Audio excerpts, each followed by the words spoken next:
Graça e paz, irmãos. Vamos orar mais uma vez. Muito obrigado a Deus pela Tua presença em nossos corações, nesse lugar, quando a igreja se reúne e o Teu poder, a Tua presença se manifestam e o Teu propósito, Senhor, pode ser audivelmente, Senhor, captado por cada um de nós.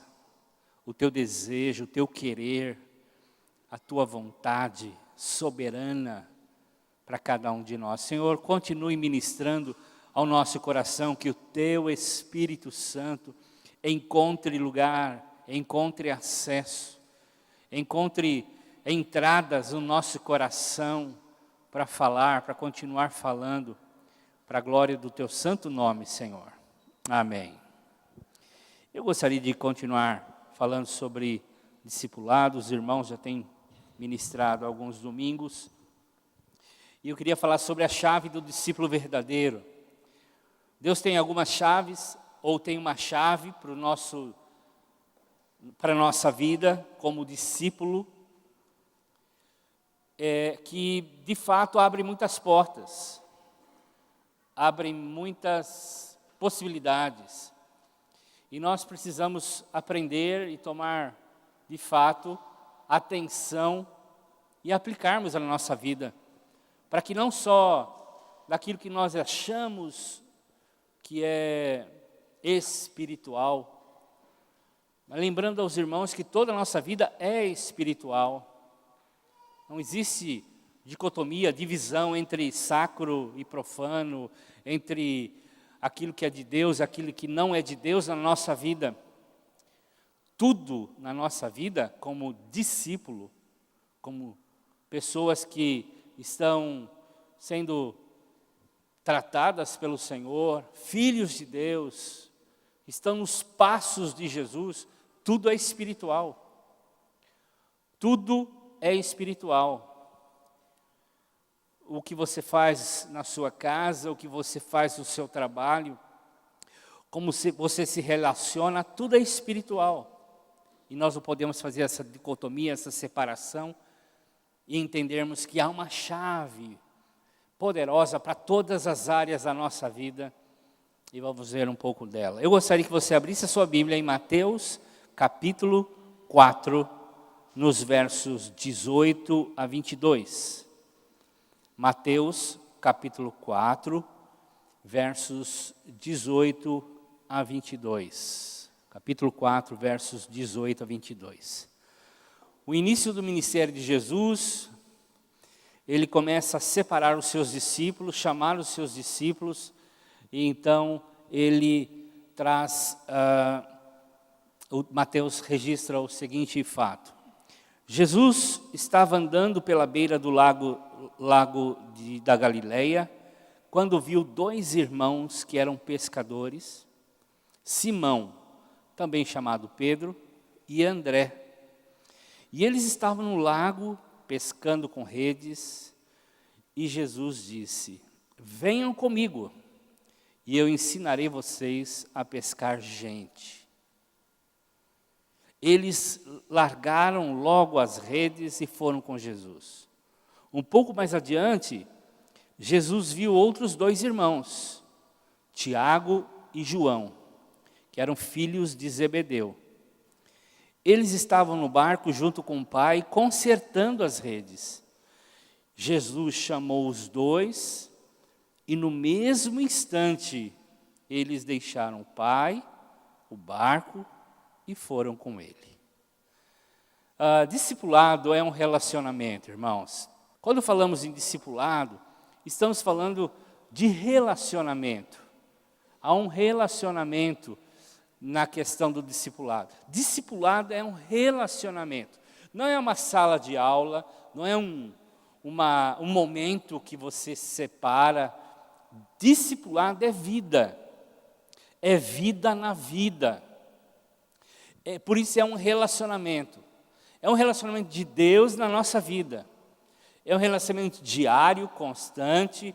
É um relacionamento, como nós falamos, não dicotomo, não em alguns momentos, na célula, no seu devocional, aqui na igreja, quando nós nos reunimos, aí então é discipulado.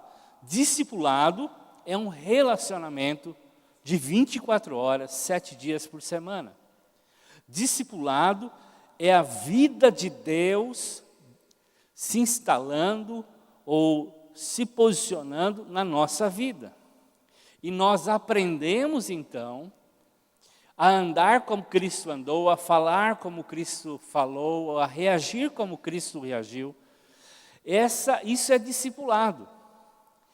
Isso é o que acontece na minha e na sua vida todos os dias, ou deveria acontecer. E nós precisamos entender que no Novo Testamento, a gente observa algumas categorias de discípulo. Alguns tipos de discípulo. Eu separei aqui 5, é mais ou menos como o top 5, né? Top 5 do discípulo. Então, vamos ver aqui 5 tipos de discípulo rapidamente, que vai nos ajudar a entender um pouco sobre isso. Seria o top 5 do discípulo. O primeiro grupo aí é a multidão, é o grupo da multidão. As multidões, começando de cima para baixo. As multidões andavam com Jesus. Havia um grande número de seguidores de Jesus, de discípulos de Jesus. Por exemplo, Mateus capítulo 4, verso 25, diz que uma grande multidão de gente da Galiléia, das 10 cidades, de Jerusalém, da Judéia, das regiões do lado leste do Rio Jordão, seguiam a Jesus. Então, em alguns momentos da vida de Jesus, ele tinha multidões seguindo, discípulos. Se você perguntasse para algum deles, escuta, você é o quê? Eu sou discípulo de Jesus. Eu ando com Jesus. Eu estou aqui no encalço de Jesus. E por 3 anos e meio, que foi o tempo do ministério de Jesus, esse pessoal estava sempre perto de Jesus. Sempre, em alguns momentos, as multidões se reuniam para ouvir uma mensagem, para ver os milagres, para dizer, que bacana, isso mesmo, eu creio nisso. Para dizer, puxa, glória a Deus pelos milagres que acontecem. Então, nós temos esse grupo de pessoas. E algumas características desse grupo, nós podemos encontrar aí. Por exemplo, esse pessoal só buscava milagres. Quando Jesus fazia o milagre, esse pessoal estava lá. Por exemplo, em Mateus capítulo 15, verso 31, eles se admiravam pelos feitos de Jesus. Eles viam os coxos, os aleijados andarem, os cegos enxergarem, os mudos falarem. E eles louvavam a Deus por conta disso. Eram pessoas que buscavam a Jesus por conta dos milagres. Eram discípulos dos milagres. Em João 6,2, diz que a multidão seguia Jesus porque Jesus fazia muitos milagres. Então, esse pessoal era o pessoal que buscava Jesus por conta dos milagres, mas também por interesses. João 6,26 diz que o próprio Jesus diz assim para esse pessoal: vocês estão aqui me seguindo por conta dos interesses, dos milagres que eu estou fazendo. Vocês têm interesse. Ou para admirar, ou para ser curado, ou para resolver um problema, ou para resolver uma situação da sua vida. Vocês têm um interesse. O intuito de vocês não é me seguir, de fato, não é ser discípulo. O intuito é resolver problemas. É resolver o problema de vocês. Por isso há tanta gente que resolve os seus problemas e somem. Somem completamente, evaporam. Resolvi meu problema, ponto final. E há muita gente assim. Em João 19:38, nós encontramos, por exemplo, um das multidões, o José de Arimateia, por exemplo. O camarada que emprestou o túmulo para Jesus ser enterrado. E ele era uma pessoa que buscava a Jesus por interesses. O José, por exemplo, pessoas que não assumiam Jesus, o discipulado de Jesus. Por exemplo, o José de Arimateia é um cara desses. Em João 19:32, diz que o José de Arimateia, ele era um seguidor, porém não falava que era um seguidor. Eram pessoas sem compromisso com Jesus.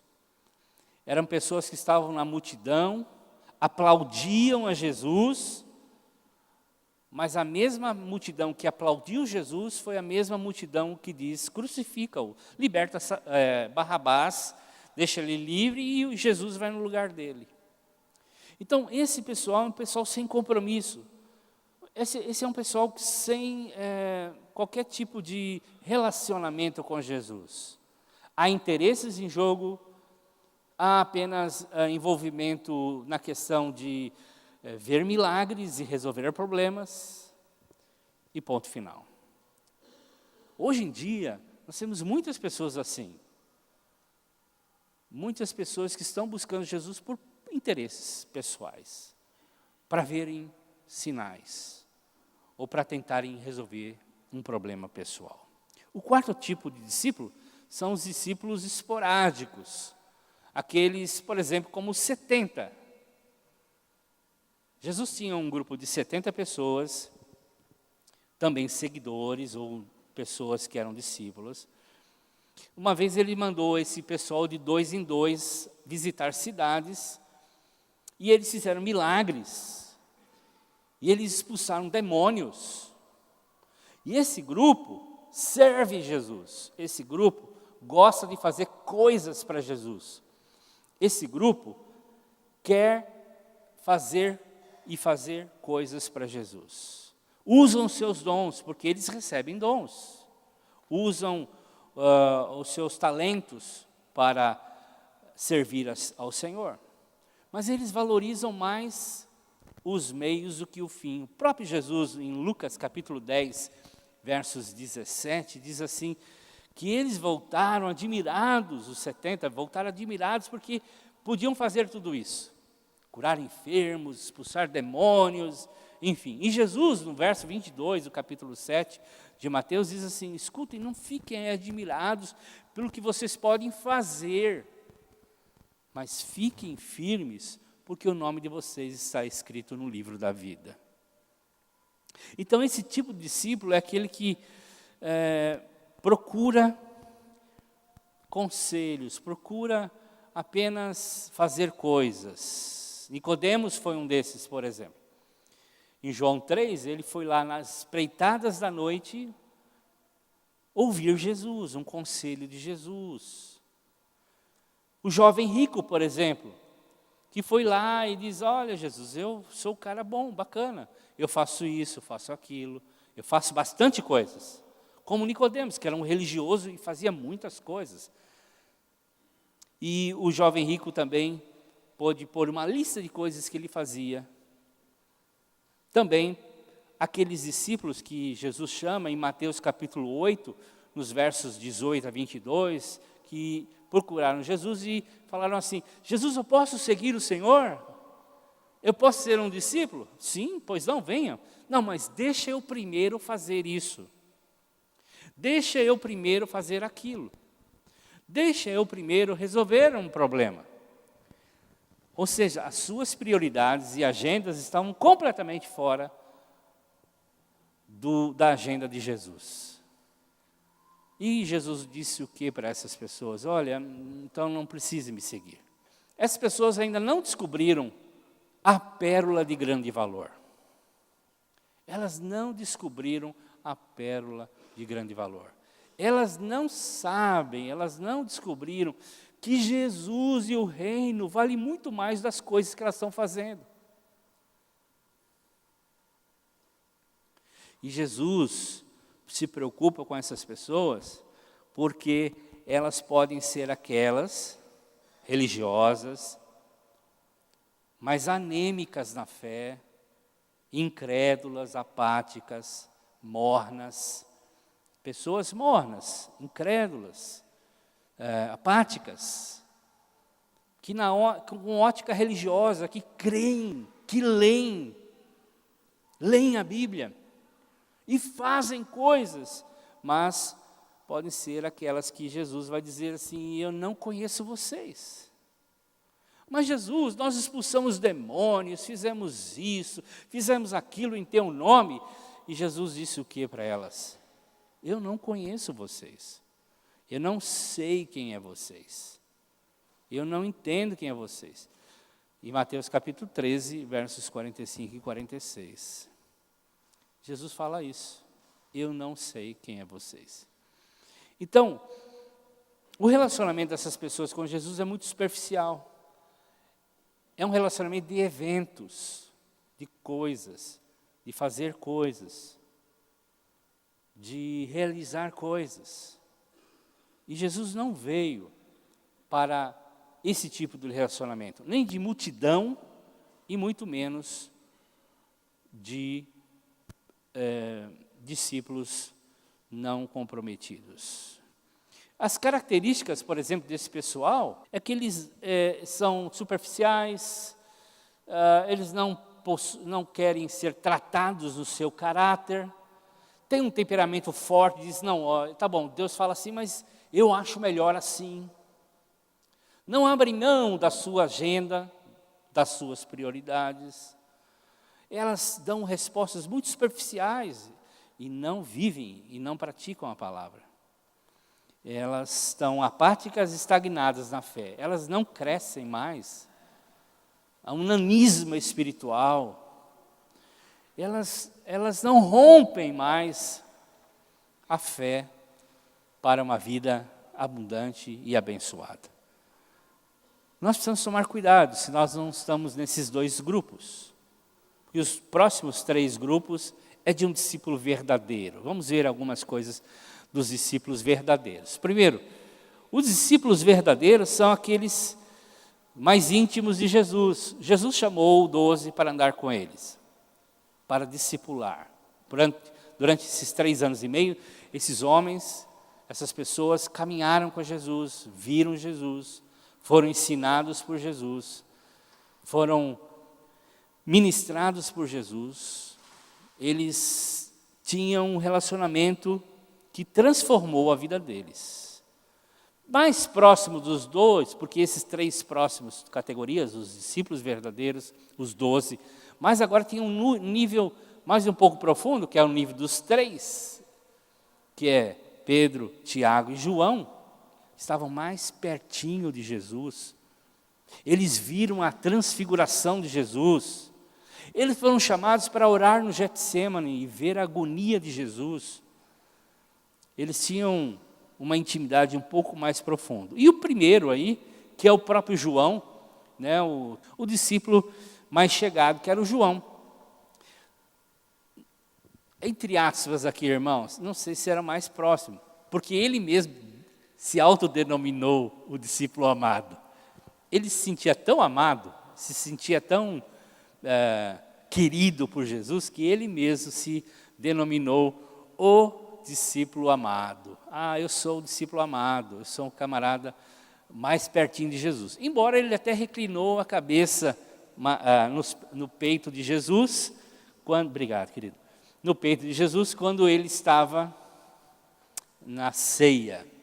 Então, João era um discípulo de primeira. De primeira. Essas 3 últimas categorias que eu mencionei agora há pouco, falam dos verdadeiros discípulos de Jesus. Mesmo, irmãos, esses discípulos verdadeiros, mesmo eles foram incrédulos em algumas vezes, eles foram descompromissados em outras, eles negaram Jesus, eles abandonaram Jesus. Mas não eram discípulos verdadeiros? Muitas vezes, esses homens externalizaram a humanidade caída nesse relacionamento com Jesus. Eles não acreditaram muita coisa que Jesus falou, não. Eles tinham horas que não eram compromissados com a palavra que Jesus estava dando, não. Eles negaram Cristo. Lembro de Pedro. E os próprios discípulos sumiram, abandonaram Jesus. Irmãos, a chave para um discípulo verdadeiro ser abençoado na vida, em todas as áreas, tem a ver com ser cheio do Espírito Santo. A gente pode ser discípulo de Jesus. A gente pode crer na palavra. A gente pode fazer coisas para Jesus. A gente pode até em alguns momentos ter assim uma vida muito vitoriosa. Mas a chave para um discípulo verdadeiro é esse discípulo ser cheio do Espírito Santo. Quando aqueles homens em Jerusalém, trancados numa sala, foram cheios da presença do Espírito Santo, os homens temerosos, as mulheres envergonhadas, saíram às ruas com um poder sobrenatural que os fez testemunhar sem medo, sem vergonha, sem ousadia, sem qualquer tipo de barreira, aquele povo todo.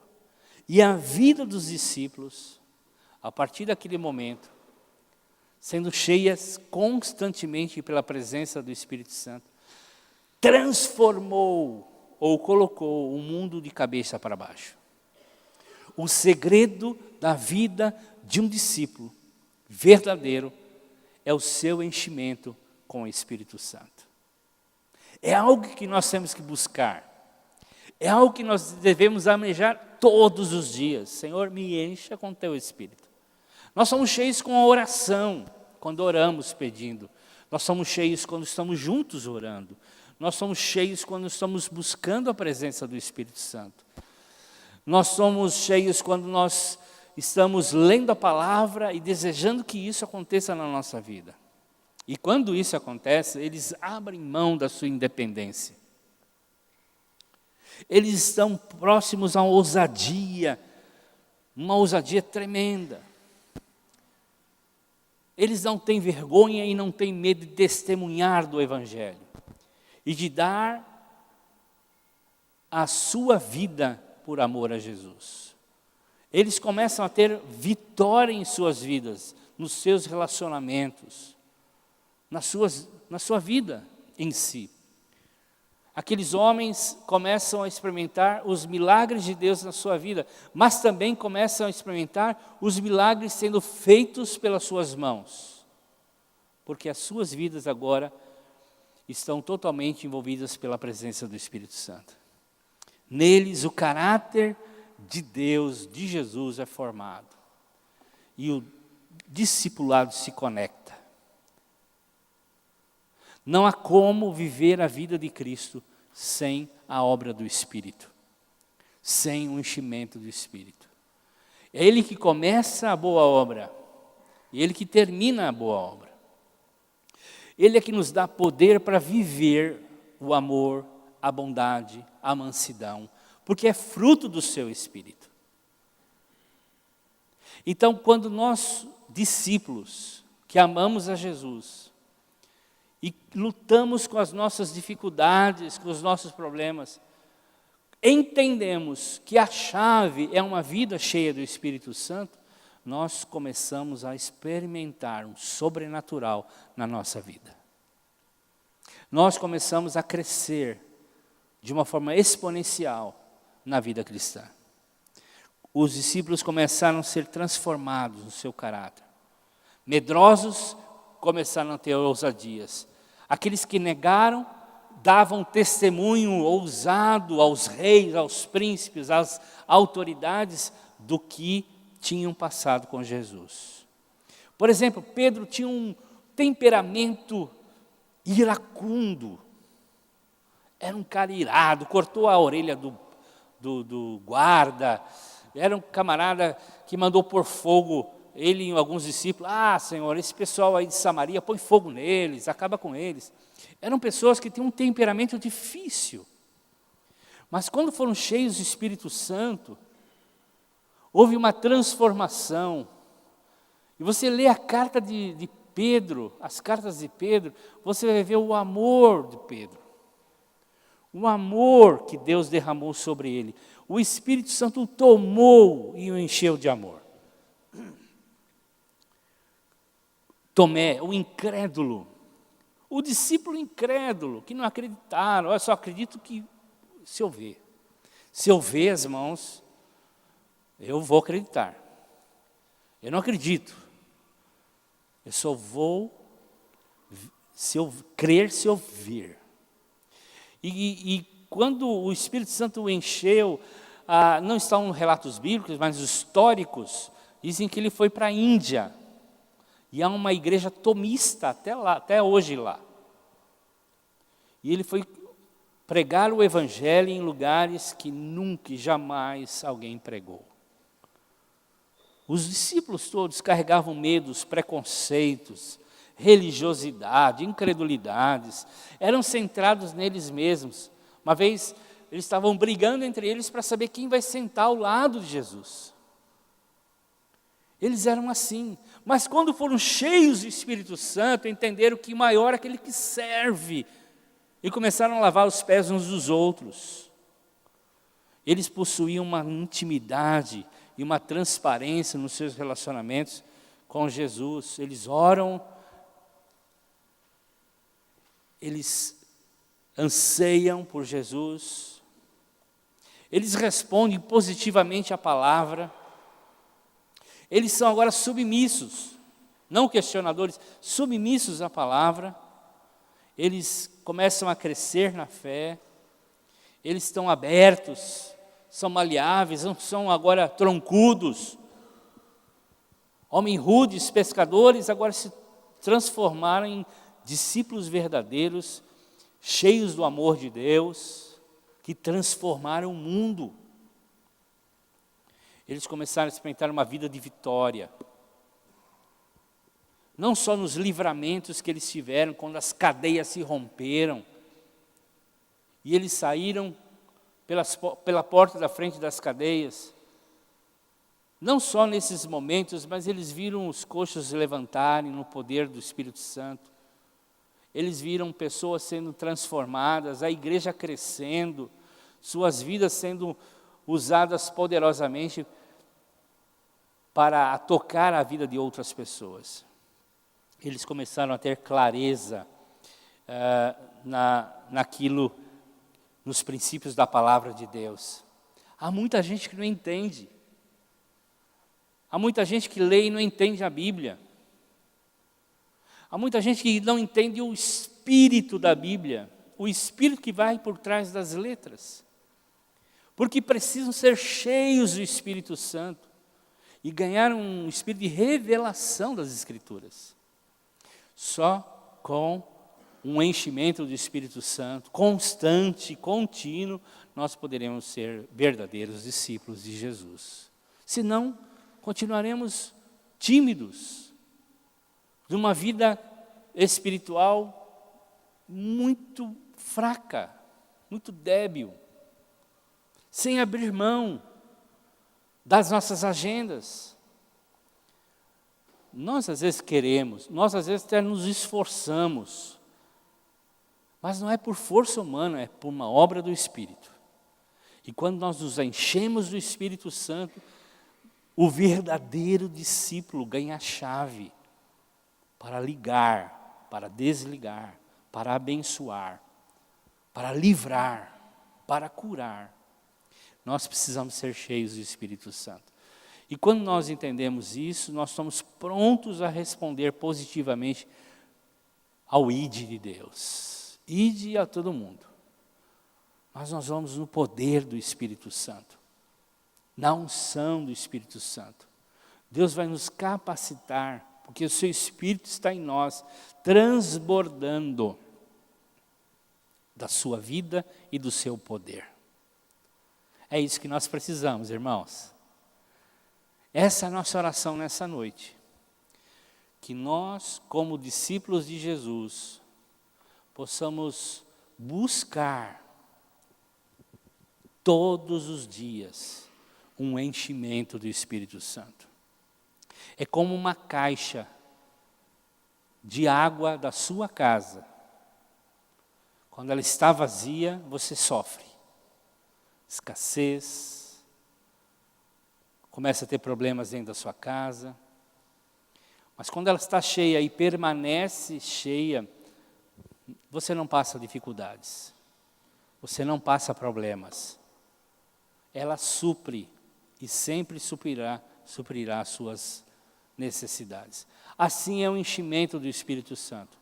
É algo que nós precisamos fazer hoje, mas amanhã também.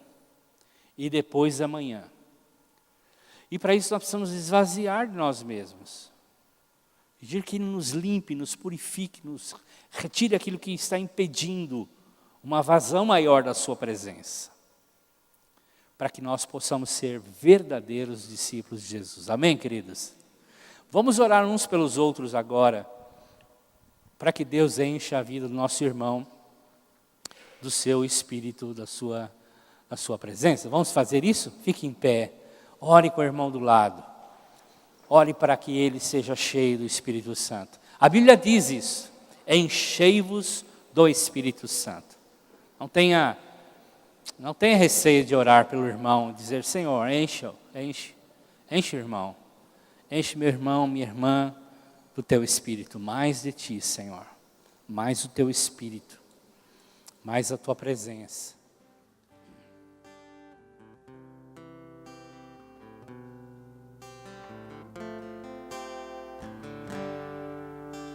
Espírito,